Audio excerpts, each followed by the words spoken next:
right, here we go.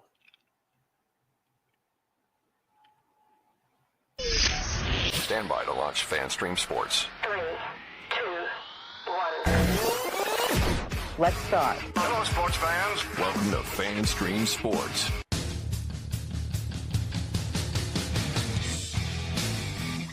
Hello, everybody. Welcome into America's favorite golf podcast. It is From the Rough right here on FanStream Sports. I'm IndyCarTim. That guy over there, PGA of America member, Mr. Johnny Gerber, fresh back in town to the big KC. Johnny, how was that 18-hour drive from Columbus to Kansas City today? It felt like 18 hours, boy. I mean, it's only 9.5, 10 and a half hours. Depends on how many times you stop, but certainly a drive. I think I slept half the way. So, you know, the luxury about KC. So I like that little L I like going on here from Dallas to Kansas City is straight 35. You just put it on cruise and go to sleep. Yeah. And then Kansas City to Columbus is straight 70. Yeah. And you just put it on cruise and go to sleep. So, it was good. Construction was bad, but no, I leave early enough to miss the traffic. And, great to be in Columbus. The studio there in Columbus, Ohio for FanStream Sports is looking great. Great to see my parents. But now we are back in Kansas City getting to talk. If we continue to talk, let's just say continue to talk wins of Scottie Scheffler. Doesn't matter where the guy plays, right? It doesn't matter where the guy goes. The guy just seems to win no matter where. And for those who are not Scottie Scheffler fans, it's kind of a little bit boring, but those who are, they probably love it. They probably love it. And it's certainly not very good for our pocketbooks and our wallet, but we will talk a little bit about Scottie Scheffler in terms of, winning the Procore and maybe the momentum of some of these Ryder Cup players going into next week. Good, bad, ugly. And maybe even dab into a little how we feel about the Ryder Cup guys with one of the vice captains winning the BMW Championship. How about that? How do you think those guys feels on the European Tour side, Tim? Man, we're going to get into all of the Ryder Cup talk here in the next 2 weeks, right? Yep. Ahead of the Ryder Cup. And no, I did not want to come into the show talking about another tournament that Scottie Scheffler has won, but that was a pretty good voice. Did you push a button or was that your voice? That was all me. Thank you, because now I don't have to give the $5 bill to Kohler, and that's great. Even if it's the fake drop, we don't have to pay the fake drop. You're only $2, so we saved a little money already. We saved some money already. Scottie Scheffler, that's pretty good. But I know I did not only heard it 1,000 times. I should be able to imitate it by now. Yeah. But, that was not what I anticipated. And you just said, if you're not a Scottie Scheffler fan, it's not fun. You know what? It's not that I'm not a Scottie Scheffler fan. Everybody knows how I feel about Scottie. But I'm starting to lean towards Team Scottie. I'm kind of starting to come around. I mean, I don't have a choice, right? It's all he does is win. We got to keep talking about him. That's going to be the case for a while. So why not just grin and bear it, right? Like he's I don't know if it's because he's getting older. What's he, 29, 27? Yeah, not old. Or if he's just starting to relax a little bit more with all these wins and maybe he's enjoying the game more. But I'm starting to see a little more of his emotion. Yeah, a little bit. And I think I told you this.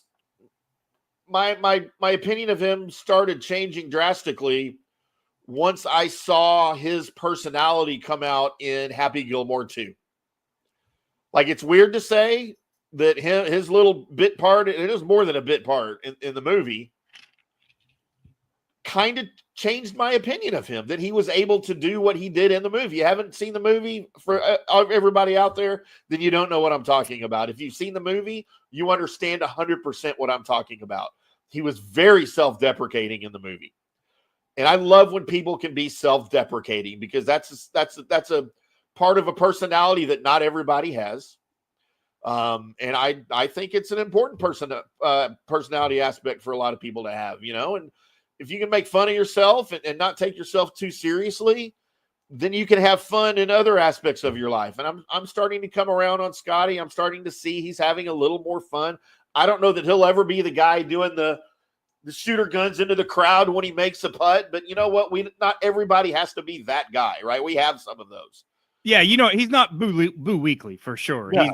He's not going to see him riding that fake pony with a golf club down next week down on the Ryder Cup for sure. But yeah, no, that's a great way to say it. I mean, the more you see him, the more he opens up, especially a little bit more on the golf course. His antics to me, I know his expectations are so high, but maybe his antics to me when he does it must be a University of Texas thing or something, because Jordan falls into that category also. Yeah. So man, I don't know. I'm not quite there like you are with him yet in terms of that. But certainly a win is a win. And if you like winners, you certainly like Scottie Scheffler. Yeah, because that's literally all he's done. What is this, number 6 now? I quit counting his wins for the season. I mean, if you want to count it. 15 in the last 2 years, counting this one. So 7 last year, 6 this year. What do you do? I mean, what do you say? Yeah, you just at this point, you just kind of nod and you go, yeah, well, that's just what he does. Rounds of 70, 68, 64, and 67 for a total of 19 under. He earns a measly $1.08 million. Like, what is he going to do with that? You think he's even going to cash that check? He probably spent that on wine this week. I don't know. He just, you're up there in Napa Valley and might have got free cases of wine on top of that to make up for not the greatest purse in the world, but certainly a $1.808 million is nothing to sneeze about. But no. I think you go on that realm of, as good as Scottie played. And I think if you look at the whole collective group of the Ryder Cup players, everyone playing, all 10 players did make the cut, which is, if you look at that as a positive, but not all cuts are created equal. And we talked about this last week in terms of who would I be concerned about if they didn't play well, and who would I be concerned about if they did or didn't. And certainly that falls in that category of Colin Morikawa, who I firmly believe that needed to get a good showing this week to have, first off, to get some confidence and going into next week. But he didn't, and finishing, very far down that leaderboard doesn't bode well for him next week, knowing how much easier this golf course is going to be for next week and how that does not fit him. Yeah. But I'd be a little bit more concerned about JT. How his, man, you can't shoot 2 over for the tournament and feel good about yourself going into next week. So maybe we'll talk about that a little bit later on in the show, but certainly Scottie Scheffler's, if you could get any more confident in a person going to play well next week, you certainly put it all on Scottie Scheffler. Yeah. You mentioned Colin Morikawa. He finished T43. Justin Thomas finished sole possession of 69th place at 1 over for the tournament. But yeah, both of those guys, yikes, maybe it's better to not play, and rest than have performances like that. And, all of these Ryder Cup guys, the 10 that were in the field, we talked about it Wednesday, all eyes were going to be on them and how they were playing. And, I even said of Scottie, man, I don't expect Scottie to come out and compete. Yeah, that's not why he's there. And he probably didn't start off that way. He shot a 70 to start on Thursday. He shot up 24 spots up the leaderboard after Friday's round with his 68. And then, of course, even farther on 64 with a 64 on Saturday. So, you posted your matchup on Saturday, and I put out a little kind of a recap of article about what was happening, and Ben Griffin in the lead. And I mentioned Scottie Scheffler as kind of like a passing comment in the article with your pick, with your matchup, saying, hey, it's Saturday, watch out for Scottie. And I was kind of halfway joking when I wrote that. And then come Sunday, when you did your Sunday matchup, I did the same thing. And I said, well, la-di-da, look who's here. I mean, he's already here. It's going to happen. Look out for Scottie. Yawn. And I was kind of half joking. I did not expect him to do this, but here we are now on Monday talking about another Scottie Scheffler win on the PGA Tour. As you said, 15 in the last 2 years. Is that what you said? Yeah, 15 or 6. So no, we have 13. Sorry, 13. Okay, 7 last year, 6 this year. Right. So 13 in the last calendar year, right? That's so I mean, ridiculous. in 12 months. Yeah. In 12 months, that's what you're looking at. I think he should retire and maybe start bowling or something. Well, yeah, maybe. Well, let's get him the career Grand Slam first, and then we'll go that route. Yeah, I mean, it's inevitable at this point. I think, that. Oh yeah, I mean, what? How could you bet against him? I mean, do you want to bet against him? Because I don't. I mean, I never thought he would get a British Open ever in a million years. I don't think that, just he never plays well over there. Well, yeah, I mean, obviously his game travels. And when we previewed the Procore and, we looked at the guys we thought that would play well, that really play well on Poania greens. You could find that a little bit of Dallas, but that's certainly not how he grew up. He grew up in the Dallas area on the really not quite the course Bermuda. You can get some of that overseed there, but certainly the guy who finished second, Ben Griffin, having a chance to win, but missing that last putt. Certainly didn't grow up there. I mean, it's pretty hardcore Bermuda where he comes from, but that just goes to show with those two guys that their game travels so well. And I think that bodes well for going into the Ryder Cup, that those greens are going to be all Poe and playing in New York is certainly going to help that. But, it doesn't matter where the guy plays. You drop him off in Mars, it seems like, and the guy can figure out a way to win something. The Mars Open, I don't know, whatever it is, whatever tournament's going to come there in the next 100 years. Yeah, and we don't talk a lot of LPGA golf, but we had kind of a notable ending at the LPGA as Jeeno Thitikul, who's the chick that I figured out I saw over here in Frisco that I told you that I saw at McDonald's. Yeah. I didn't recognize her until I saw her on TV later that week. She had her second win of the LPGA season in her hand on 18 at the Kroger Queen City Championship until it fell apart and she 4-putted the final and 72nd and final hole, opening the door for Charley Hull to take the win. Yeah. And I played that golf course a bunch, TPC Riverbends down in Cincinnati. Yep. That 18th hole is kind of a quirky par 5 that meanders a little bit to the right, a slight dogleg right, not much, but it's a little quirky hole. It's a kind of a 3-tier green there. But what a way for Charley Hull to get her first LPGA win. Is it her first? I believe it's her first LPGA win. And you feel bad for Jeeno Thitikul when it comes to something like that, but good for Charley Hull. They got to play them all, right? Yeah. They got to play them all, and you can't control what other people do. He's had a great year, Jeeno, but what a great win for Charley Hull, and maybe the floodgates will open when it comes to something like her. She's been knocking on the door for a long time. She has. So Jeeno reached the par 5 18th and 2, landed her second shot 50 feet from the hole. She ran her eagle attempt 5 feet past, but she was still in good shape for a par.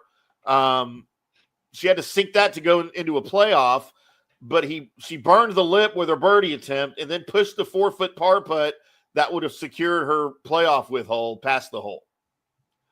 Just a goon. I mean, she 4-putted. I mean, what are you going to say? Yeah, it wasn't pretty, and she knew it. But again, you call that kind of a Rory moment almost. Yeah, I mean, that's a good question when it comes. Yeah, I don't know. Maybe.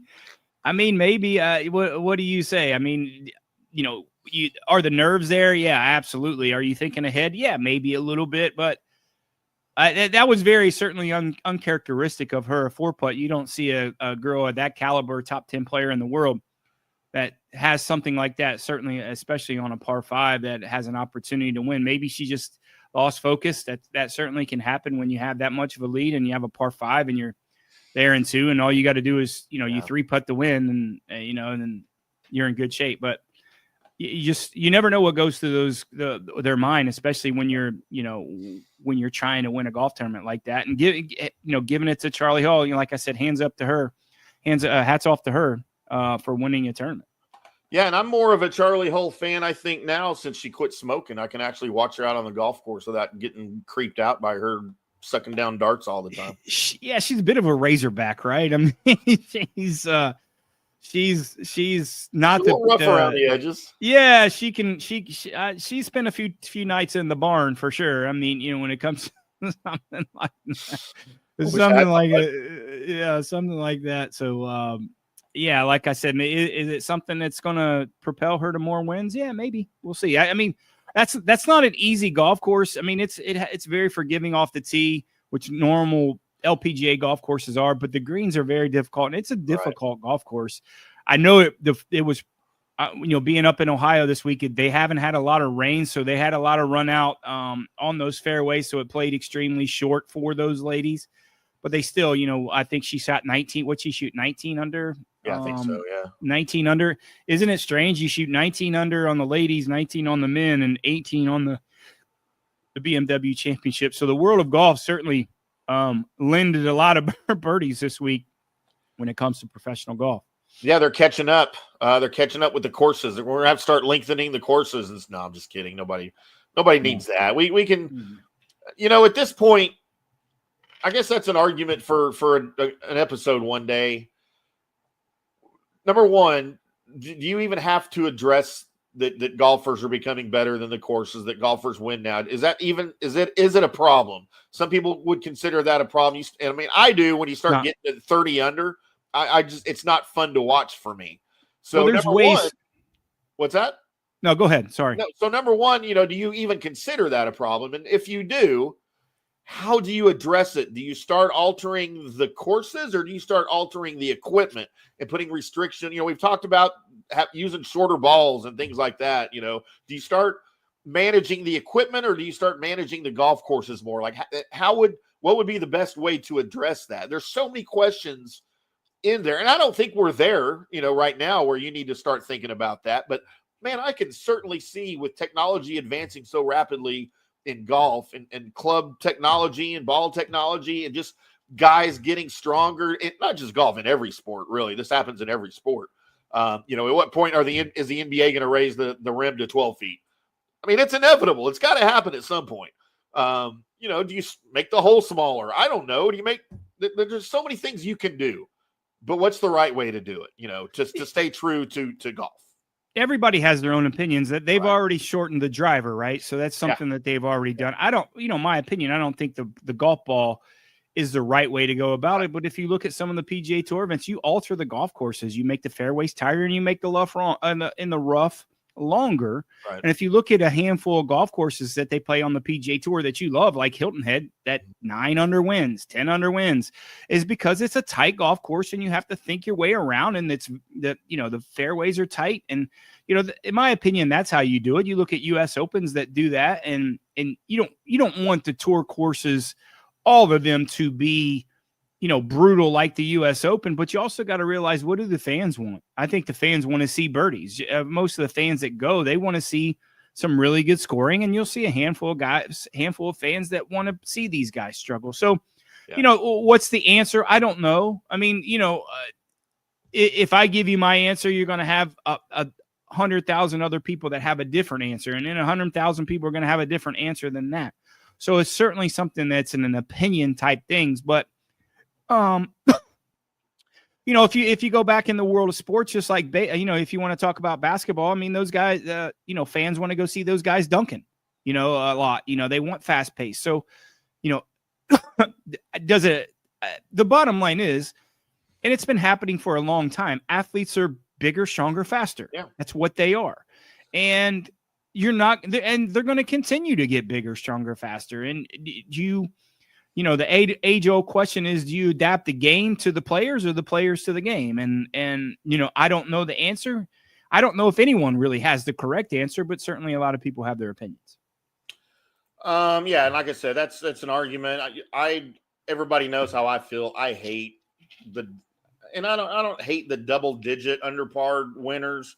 When you start getting close to 20, that's when I start to lose interest. And when you get close to 30, I'm right out. I have zero desire to watch somebody shoot a 31 under Scottie Scheffler on it. It's not his fault. It's just, it is what it is.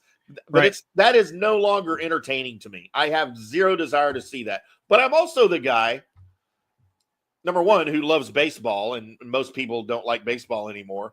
But I I'm love also the baseball. guy who loves baseball, who would rather go to a baseball game and watch it and see a 1-0 pitcher's duel than the 9-10 home run derby or 10-9 home run derby. I'd rather see the 1-0 pitcher's duel and all the great defense than watch guys launch the ball out of the park every other at bat. That's maybe I'm just I'm weird that way. I don't know.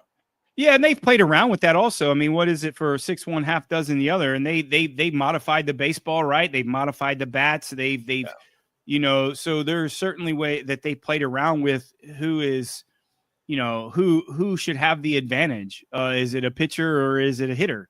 And they played around with both. And it just seems like if you look at the stats and the numbers, I'm not really sure what they are. I think the attendance because of baseball has come back because of home runs. Sure. I do. I really think that. And if you look at, and I'll debate all day long and whether people consider it right or wrong in the steroid era of Mark McGwire and Sammy Sosa, they single-handedly brought back baseball. I don't care what anybody. After this 94 strike. Absolutely. Yeah.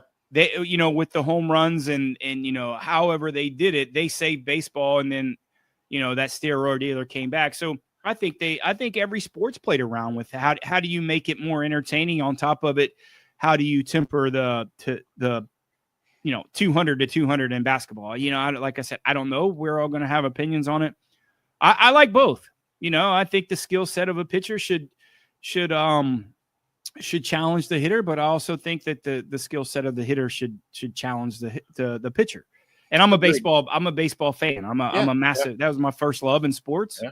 And still love baseball. So, that's something we could talk about, certainly on one of our newer shows that's coming up here pretty soon. Absolutely. Let's take our first break of the show. We'll come back. We'll talk a little bit more about the Procore Championship, some of the winners and losers, and maybe grade some of the guys that were on the tour and that did not finish so well, and maybe a couple of shockers that did finished very well. Need to remind everybody today's episode brought to you as always by Orion Golf Management Solutions. Head over to oriongolf.com. See what they can do for you. If you are a manager or own or run or are involved with a golf facility such as a driving range, a golf course, anything like that, head over to oriongolf.com. Find out how they can help you. They can offer assistance in either staffing, in events, in catering. They can effing help you with your F&B. With all of that, with merchandise, pro shop, anything like that, they can help you at oriongolf.com. Head over there, let them know Johnny and Tim sent you, and Johnny and Tim will be back after this. Hi, golfers. IndyCarTim here. I want to talk to you a little bit about Golf Central Magazine. It's not just a golf magazine. It's the magazine for everything: turf, travel, philanthropy, and lifestyle. Head over to golfcentralmag.com and check out the latest issue. Some of the regular features in Golf Central Magazine: the Golf Bachelorette of the Month, the Golf Bachelor of the Month, the Golf Cart Girl of the Month, Golf History, Grip It and Sip It. So head over to golfcentralmag.com. It's free. It's the magazine for everything: turf, travel, philanthropy, and lifestyle. Golf Central Magazine at golfcentralmag.com. We'll see you there. Today's show is brought to you by Tomstown, a premier craft distillery based in Kansas City, Missouri. Discover their award-winning lineup, including double oaked bourbon, botanical gin, and double grain vodka, named the best craft vodka by the readers of USA Today. Available for online delivery in 40 states. Visit toms-town.com or their Kansas City distillery to explore more. Elevate your game with Tomstown, where history meets innovation. Please enjoy responsibly.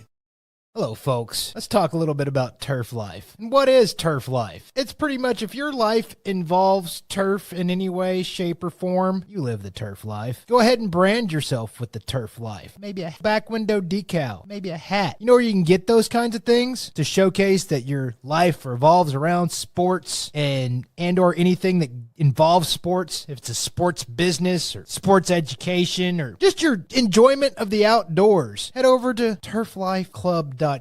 Become a turf head. Join the club today. You can do that by going to that said website that I just told you to go to. You can snag your window decal like I was talking about, or any of your other turf life accessories. Show everybody that you live the turf life, and we'll see you there over there at that turflifeclub.com. Orion Golf Management Solutions. Orion Management Solutions has tailored its service packages just like it tailors its approach to customers. Some owners need more supervision, while others need periodic assessment of their short-term and long-term strategies and programs. Orion can be called in to develop a business plan with the existing staff or we can assist with the daily management of a facility or event. Either way, we make sure the client is satisfied and understands the direction the facility needs to go in order to achieve the owner's goals. Orion Management Solutions can help with owner assistance service solutions, daily course management, business plan development, monthly operations, or as-needed consulting services. Whatever your need, Orion Golf Management Solutions can help. Check out oriongolf.com. Let's go. Right now, back to the show on FanStream Sports. Welcome back to From the Rough right here on FanStream Sports. I'm IndyCarTim. That is Johnny the Gerbman Gerber live from his home studio in Kansas. Almost said Orchard Park. Overland Park. Why am I thinking Orchard Park? That's weird. You're thinking of Buffalo Bills. I Josh know, Allen. I am. I'm thinking of Rich Stadium. I'm not even Rich Stadium anymore. Overland Park's nicer than Orchard Park. I promise you that. You know what? I've been to both, and I agree with you 100%. I've been to Orchard Park in the wintertime. Why? Yeah. That's the question. Why? Cowboys game. Yeah. Back in the late 90s, they went up and played Buffalo. I think it was only November. It wasn't even December. But they already had a foot of snow, and they bust us media on a 4-wheel drive bus, or I guess an 8-wheel drive bus, whatever it was, to get us all to the stadium. Same bus the players were, type of bus the players were on from the hotel. And dude, that's a haul, man. Back then they didn't have hotels around the stadium. We were actually in Buffalo, and we had to go all the way from Buffalo to Orchard Park. Yeah, and the nasty weather, and no. Yeah. And then they decided, you know what, let's build our brand new outdoor stadium right next to the old one in Orchard Park. We don't need to be closer to Buffalo. Yeah. So whatever, you know what, good for them. You know what, kudos to the Bills, though, for staying true to their heritage and building an outdoor stadium. Well, now they're building an indoor stadium. No, not Buffalo. I thought it's like I thought it was like 80%. No, there you go. So it's got like over the crowd, like over the seats. Yeah. But it's not like Texas Stadium was, right? Like that was ridiculous. That was basically a dome with a little hole. No, this is going to be true to life, you know, keeping some of the fans out of the elements, but dude, the field's still going to get covered in snow, and they'll have all the heated stuff. But again, I have to say congratulations to Buffalo for doing that with their stadium, and also at the same time say F you to the Cleveland Browns for building a dome in Cleveland for their new stadium. Just goes to show successes of franchises, right? Cleveland's going to Cleveland. I've been saying it for years. Cleveland's going to Cleveland. Mm-hmm. So we'll talk football on a different show. Yeah. But let's get into some of the also rans here and the grades. Of course, Scottie Scheffler. You can't give him anything other than an A++ or a check plus. If you go all the way back to elementary school, we used to get check plus. I think we'd get a check minus, a check plus, or a check plus was the highest you could get. So I think I'm going to start grading golfers on my elementary school grading slope with the check system. How many stars? Did you get gold stars? Yeah. We did. And then when you were really bad, they just write your name on your board, and then you'd get a check next to it if it was twice. A check. If you got like 3 checks next to your name, you're going to the principal's office. And there wasn't any argument. You just got the paddle. If you got three checks next to your name, you already knew it was the paddle. There was no debate. There was no argument. It was just like, all right, go see Mr. Bennett, the principal's office. And he had a big paddle with holes on it hanging on his wall. And you'd walk in. He was already expecting you. And you just have to grab the paddle off the wall, hand it to him, spread eagle, and you take it. You take it like you liked it. And be careful with the paddle with the holes in it. That just gives more aerodynamics.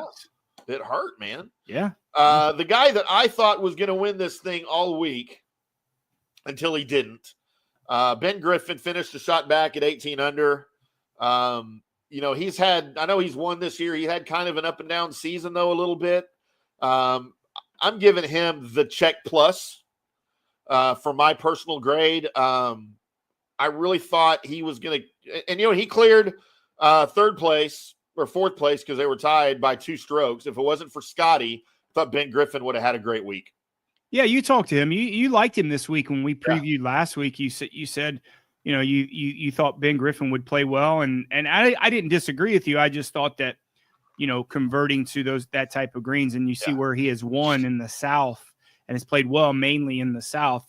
I just didn't think it bode well. I certainly, his ball striking I thought would certainly benefit him with the tightness of the golf course. I just didn't think, putting on these type of greens would bode well. But again, good golf is good golf. And I think that transitions well into next week. Yeah, he started out of the gates pretty well on Sunday with 3 birdies, and then he got a bogey on the par 4 fourth, and then he went after 9 straight pars, and he couldn't get back under par after that. He had a 3-putt bogey on 14. He had just a couple of errors there, and even steering clear of maybe one of those errors, he might have had something for Scottie towards the end, but he just didn't have enough. And when you run into Scottie, there's not a whole lot you can do here. Go ahead. Yeah, you can't make mistakes, and having an opportunity for putt on the last hole to go into a playoff certainly is an accomplishment. So, I'll go back to Scottie for a second. Is a guy going into an event, nothing to prove, nothing to really. I mean, I don't want to say nothing to play for because that's the wrong way to say it. His mindset in this prep is a little bit different. Yeah, he sets himself up a little bit like Tiger. If he doesn't think he's going to win, he certainly wouldn't play. But if it wasn't for the Ryder Cup, it certainly wouldn't be on his schedule to play this event. So a guy going into a new golf course that he hasn't played, first time playing here, whatever, how many pluses you want to give Scottie Scheffler. I honestly think it's one of his more impressive wins for the year just because of these types of the circumstances, right? Hey, good for him. And again, I'm begging for that Scottie Rory matchup next week.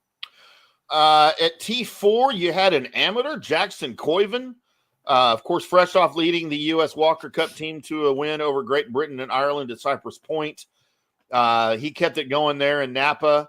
He's the world number 1 amateur. He continued to show why he's sort of the Scottie Scheffler of amateurs right now.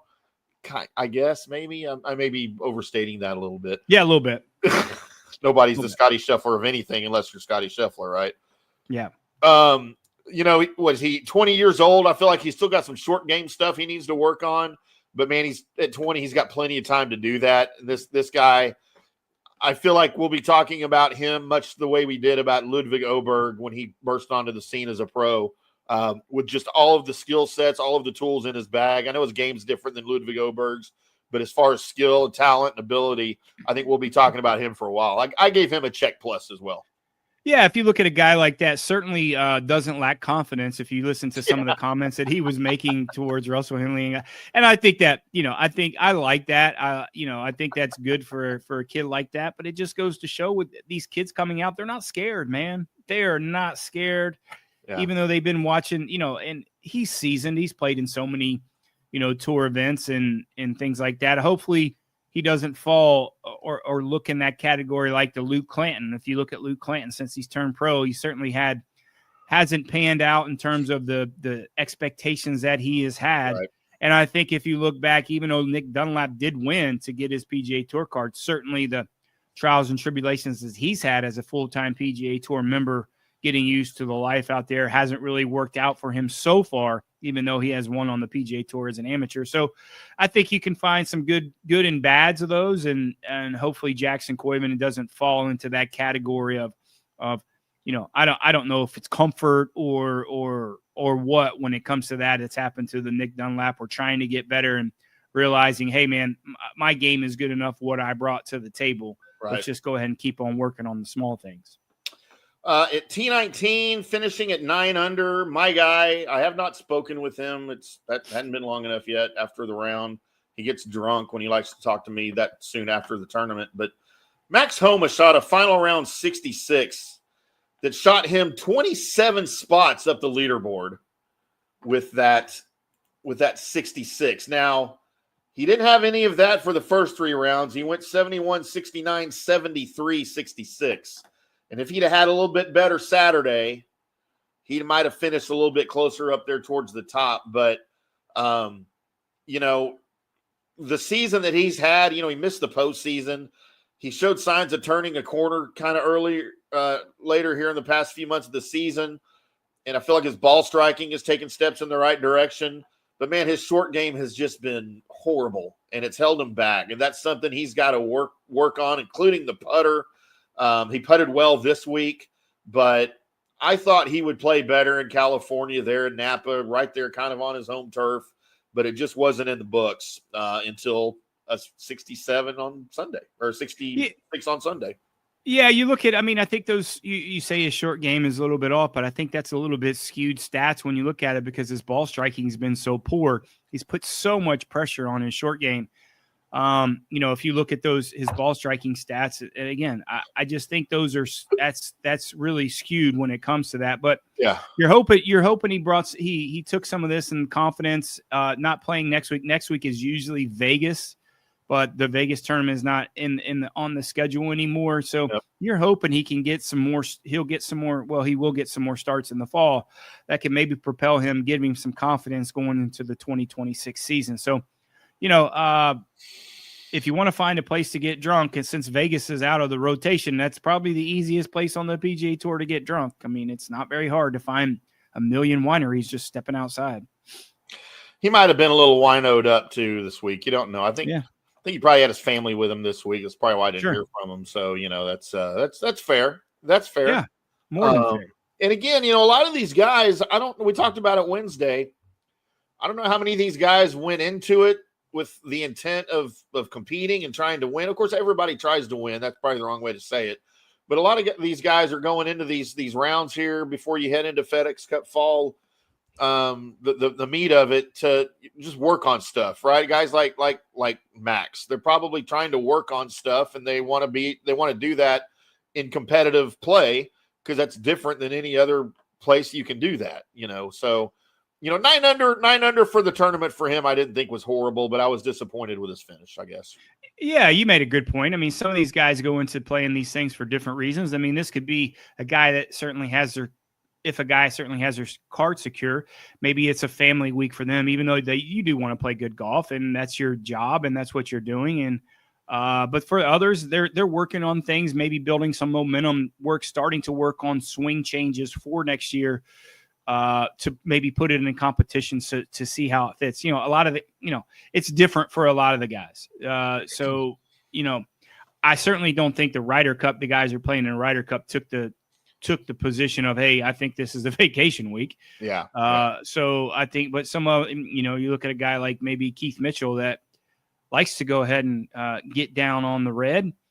Maybe he did. And maybe that's why he didn't play very well. Your guy at T43 finished 5 under, Colin Moore, a coward. When his iron play is off, it's hard for him to score well, and he's been dealing with that kind of all year, but this week he dealt with that as well. He only had 12 birdies all week, almost half of those coming in a 2-hour window on Friday. He's still accurate off the tee, but he's searching for something in his game, I think, somewhere else. He mentioned at the Tour Championship that it wasn't his putter. So despite consistent changes, and he said that was at the top of his to-do list, there's still parts of his game that are failing him miserably, and that's terrifying going into a Ryder Cup. Don't be surprised if he doesn't play a lot of matches. I mean, is he the weak link? I mean, I don't see how he couldn't be, right? Yeah. I mean, I think he's lacking confidence. I think he's lacking his game. I think this is the worst golf course in the world for him. I think you could pair him up with – I don't think you could pair him up with a lot of guys. I mean, I just don't think you can, and especially,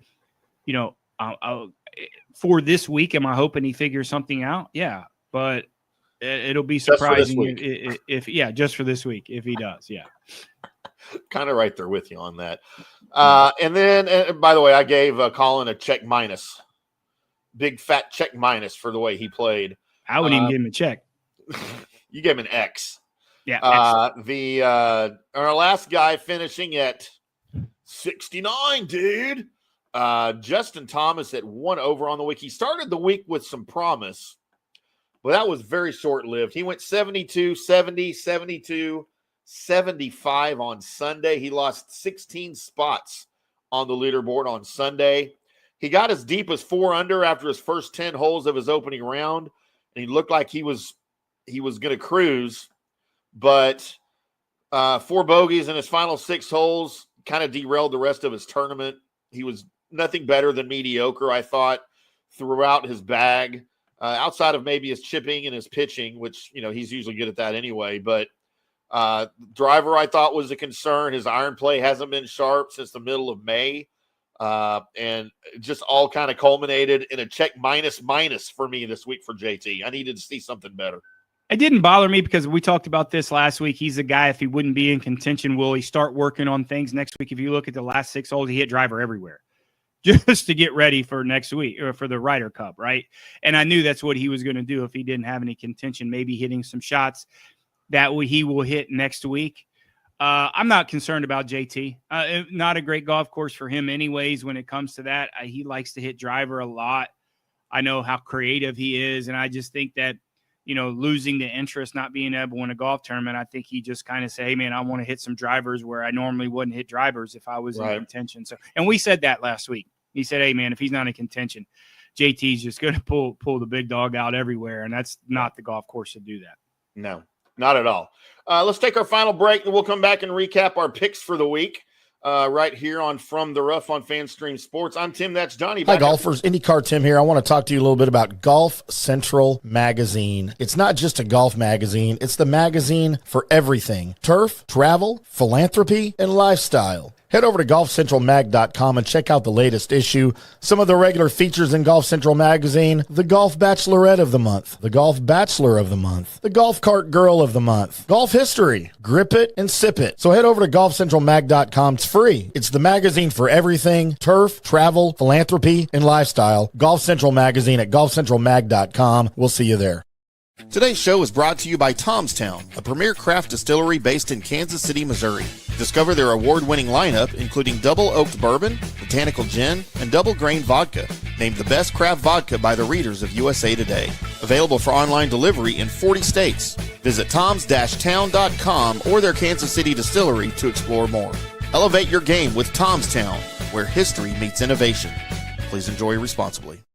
Hello, folks. Let's talk a little bit about turf life. And what is turf life? It's pretty much if your life involves turf in any way, shape, or form, you live the turf life. Go ahead and brand yourself with the turf life. Maybe a back window decal, maybe a hat. You know where you can get those kinds of things to showcase that your life revolves around sports and or anything that involves sports. If it's a sports business or sports education or just your enjoyment of the outdoors, head over to turflifeclub.com. Become a turf head. Join the club today. You can do that by going to that said website that I just told you to go to. You can snag your window decal like I was talking about, or any of your other turf life accessories. Show everybody that you live the turf life, and we'll see you there over there at that turflifeclub.com. Orion Golf Management Solutions. Orion Management Solutions has tailored its service packages just like it tailors its approach to customers. Some owners need more supervision, while others need periodic assessment of their short-term and long-term strategies and programs. Orion can be called in to develop a business plan with the existing staff, or we can assist with the daily management of a facility or event. Either way, we make sure the client is satisfied and understands the direction the facility needs to go in order to achieve the owner's goals. Orion Management Solutions can help with owner assistance service solutions, daily course management, business plan development, monthly operations, or as-needed consulting services. Whatever your need, Orion Golf Management Solutions can help. Check out oriongolf.com. Let's go! Right now, back to the show on FanStream Sports. Welcome back to From the Rough right here on FanStream Sports. I'm IndyCarTim. That guy over there is PGA of America member John Gerber. It is Recap Monday for you boys and girls unfamiliar with the show. We do our recaps on Monday, our previews on Wednesdays. And coming up, of course, we will give you 2 weeks of Ryder Cup preview. Here on Wednesday, we'll start with some preliminary stuff for you, everything we're seeing and hearing and everything pertinent. And then, of course, a week from Wednesday, this week, we will give you the meat of it as we get right into it. And it's probably the most exciting time of the year of this year for golf because of the Ryder Cup, the anticipation, the teams, the competition that we anticipate, the level of play that we anticipate. And, of course, we already know how America responds to the Ryder Cup, to the other team, and especially in New York. and especially at Bethpage Black. It's going to be an epic one, and we will bring you all of it at FanStream Sports, especially our new written digital content for you, our recaps and our previews, we'll give you some of the in-event stuff too. Make sure you check that out over at fanstreamsports.com, and our spanking brand new, shiny as a nickel website at fanstreamsports.com. Special thanks to everybody that made that possible for us. But Johnny, it is one more segment here to go until we turn all of our attention to the Ryder Cup, and that is our picks for the week. Look, I will go first. I did not have the greatest week. I did just miss in my top 10. Missed it by that much, as I do my Don Adams, Maxwell Smart impression that probably 89 to 95% of our audience has no idea what that is. Zero idea. But me and Nancy know what it is, and that's all that matters. I don't know if even Nancy knows that one. Oh, she knows Get Smart. There's no question. I don't know. She is smart, but she might not know that one, but we'll see. She knows that one. So if there's no Indians or killing in it, she's out. She'll know. We'll talk about it next time I'm there if I don't take her parking place. So my and that's all I'll say about that. Johnny, my picks last week, I had JJ Spawn as my winner. He ended up P6.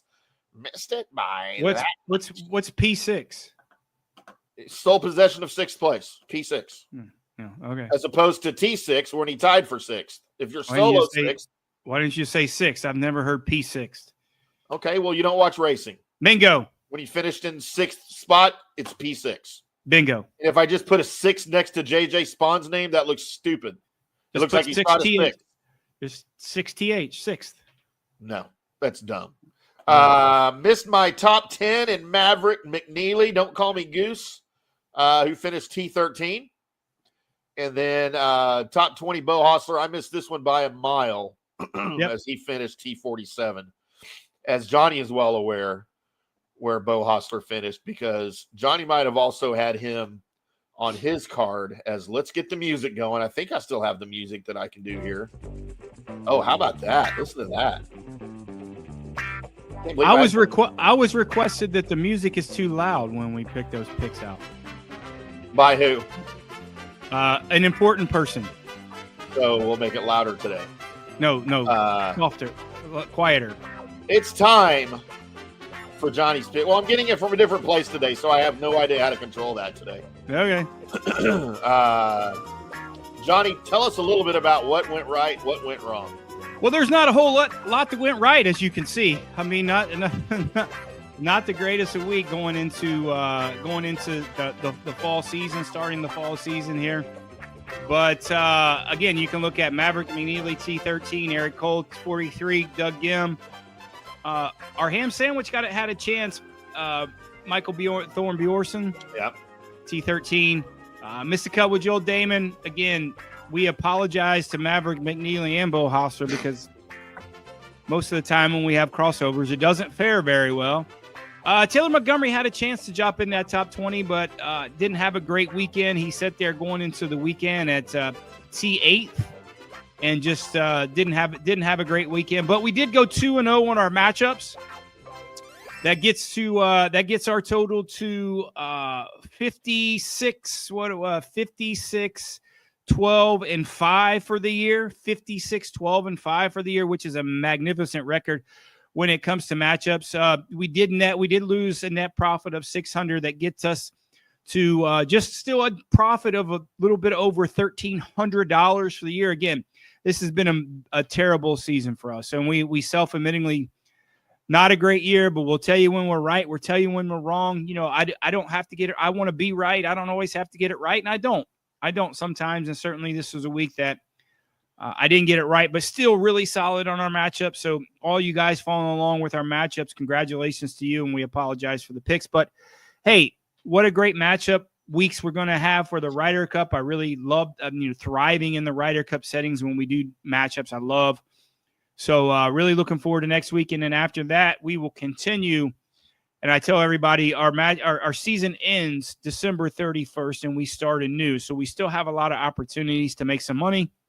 And we will do that as we continue in the fall schedule. But let's clean our slate. We got another week off. We'll be doing a lot of Ryder Cup prep, so looking forward to that, and just so curious to see what some of these daily matchups are going to be when we talk about alternate shot with foursomes and 4-ball, best ball, and then the always compelling individual matchups that we'll see on that Sunday. So, man, I said this 3 weeks ago, a month ago, 2 weeks ago. This is the most excited I've ever been coming into a Ryder Cup, just for a lot of reasons, a lot of the storylines, and then a lot of the opportunities. I think this is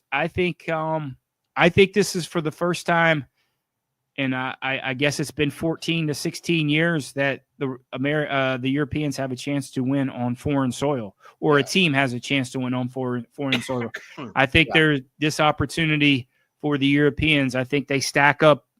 I don't know why they're an underdog. Has to do probably only because they're playing in the United States and the record that the home team has. But I think they're just in better form coming in. I do, and I think there's a couple wink links on the team for the U.S. side. I don't think the European side has to hide anybody. And man, we'll see. I know you're as excited as I am.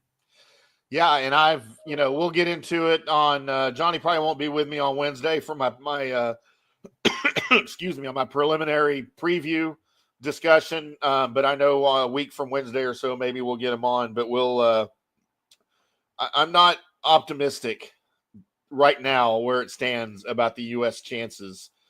Maybe that'll change the closer we get. But as far as your new picks go for 2026, that will start January 31st with the Farmers, right? For the first tournament of the 26? No, the Tournament of Champions, the Hyundai. You'll start with that one? Okay. Yeah, we always start with that. We will start with the it's not Tournament of Champions anymore, but the first tournament will be it goes Hawaii. So it's the second Century week of January. Sony, right? Sony, Century and Sony. So that's the second week of January. We'll start. Okay. We might dabble some European Tour events through the couple weeks of the off season. I think I want to talk a little bit more. I think 2026 we're going to talk a little bit more maybe Corn Ferry guys maybe coming up. Do some previewing for the LPGA Tour. I think we do golf a disservice not really talking about some of these other tours and some of these other guys coming up. So I think the format change for us in 2026 is exciting for us. I think we're going to do a lot more. I think we're going to do a lot more shows. We're going to have a lot more guests, and maybe expand maybe do a longer show, throughout the season. So, 2026, a lot of changes. Potentially, we're going to do a lot more on-course reporting in 2026. So we're going to be a little bit more in depth for you guys, for FanStream Sports, inside the ropes a little bit more. So 2026, we're really looking forward to that. And we really appreciate all the followers, everyone that's continued to watch the shows and support us, but we're continue growing. We're continue to have some more and more exciting content in all of our shows on FanStream Sports. So we appreciate everybody watching. Absolutely, could not have said it better myself. Which means that's going to do it for me and Johnny. We'll be back, or at least I'll be back. Maybe Johnny, but probably me on Wednesday for our first preview of the Ryder Cup, and then we'll get into the meat of it the week after that. Probably won't have a show on next Monday unless I decide to do even more Ryder Cup, or maybe we'll move the preview to Monday. We'll figure it out, but make sure you check our social medias for the updated information on this schedule for the next couple of weeks ahead of the Ryder Cup, because we're going to be all over the Ryder Cup for you. Can't wait to do it. For Johnny, I'm Tim. This is From the Rough on FanStream Sports. Until next time, boys and girls, y'all keep hitting them straight.